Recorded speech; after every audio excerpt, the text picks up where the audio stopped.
الرحیم السلام علی الحسین وعلی علی ابن الحسین وعلی اولاد الحسین وعلی اصحاب الحسین۔ عزاداران امام حسین، اللہ تعالیٰ نے صورت حج میں ارشاد فرمایا ہے، بسم اللہ الرحمن الرحیم، ذالک ومن یعظم شعائر اللہ فإنہا من تقوی القلوب، کہ اللہ کی نشانیوں کی قدر کریں، احترام کریں، عزت کریں۔ اللہ کی نشانیوں کی قدر کرنے سے دلوں کو تقوی حاصل ہوگا، انسان متقی و پرہیزگار بن جائے گا۔ اللہ کی نشانیاں کیا ہیں؟ نماز، روزہ، حج قرآن کریم میں ارشاد ہوا ہے، اور قربانی کا جانور اللہ کی نشانی ہے۔ جناب صالح کی اونٹنی کے بارے میں کہا گیا ہے، کافی چیزوں کا ذکر کیا گیا ہے۔ تو جب تفسیروں کی طرف رجوع کیا جاتا ہے تو پتہ چلتا ہے علماء اس چیز پر متفق ہیں کہ سب سے اہم ترین نشانی جو ہے وہ مظلوم کربلا امام حسین علیہ الصلاۃ والسلام ہیں۔ اور اللہ کی اس اہم ترین نشانیوں کے ساتھ جو چیز بھی مربوط اور منسوب ہو جائے، چاہے وہ نیاز ہے، چاہے وہ سبیل ہے، چاہے وہ مجلس ہے، چاہے وہ ماتم ہے، یہ تمام چیزیں شعائر حسینیہ قرار پائیں گی۔ شاعر حسینیہ یعنی امام حسین علیہ السلام کی نشانیاں، اور ان کی نشانیوں کی قدر کرنا ہمارے اوپر واجب ہے۔ شاعر حسینیہ کا زندہ کرنا، احیاء کرنا۔ مولا امام رضا علیہ السلام فرماتے ہیں، احیو امرنا رحم اللہ من احیا امرنا، کہ ہمارے امر کو زندہ کرو، اللہ اس پر رحم کرے گا جس نے ہمارے امر کو زندہ کیا۔ امر کیا ہے؟ یعنی حکم کربلا، پیغام کربلا کو پہنچانا سب سے ضروری ہے، واجب ہے۔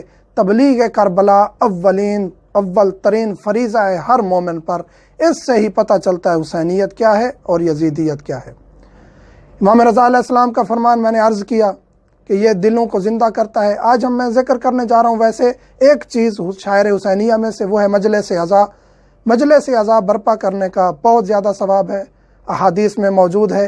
کم سے کم ثواب یہ ہے کہ جنت واجب ہو جاتی ہے۔ دوسرا یہ ہے کہ جو شخص مجلس کرا رہا ہے، بانی ہے، خطیب ہے، سننے والا ہے، ایک ایک قدم جو چل کے آتا ہے اس پر جنت واجب ہے، اس کا علیحدہ ثواب ہے۔ ایک ایک قدم چل کے آنے کا، ایک ایک لفظ بولنے کا، ایک ایک لفظ سننے کا، ایک ایک لفظ کا علیحدہ علیحدہ ثواب ہے۔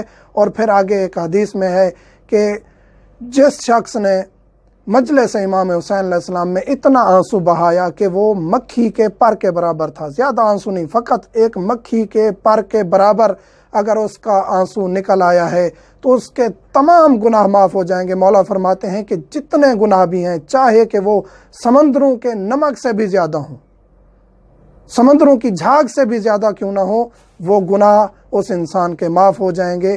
اور یہاں عرض کرتا چلوں کہ مجلس حسین کی اتنی اہمیت ہے کہ اگر مولا فرماتے ہیں کہ 2 بندے بھی مجلس کرا رہے ہوں، مجلس کو کبھی بھی ایسا نہیں سمجھیے گا کہ یہ چھوٹی سی مجلس ہے، یا اہتمام نہیں ہے، یا بیٹھنے کی جگہ خاص نہیں ہے، یا نظر نیاز اتنی نہیں ہے۔ مجلس حسین ہے، چاہے وہ بہت بڑی ہو یا اس میں فقط 2 بندے بھی ہوں۔ مولا فرماتے ہیں کہ چاہے 2 بندے بھی ہوں، ہماری دادی زہرا اس مجلس میں ضرور شرکت کرتی ہیں۔ تو جناب زہرا کی مجلس میں شرکت، اور پھر مولا امام سجاد علیہ السلام کا ذکر کرتا چلوں کہ سب سے بڑے عزادار ہیں، سب سے بڑے عزادار ہیں امام سجاد علیہ السلام۔ بہت گریہ کیا مولا سجاد نے، لیکن سید الساجدین بھی ہیں۔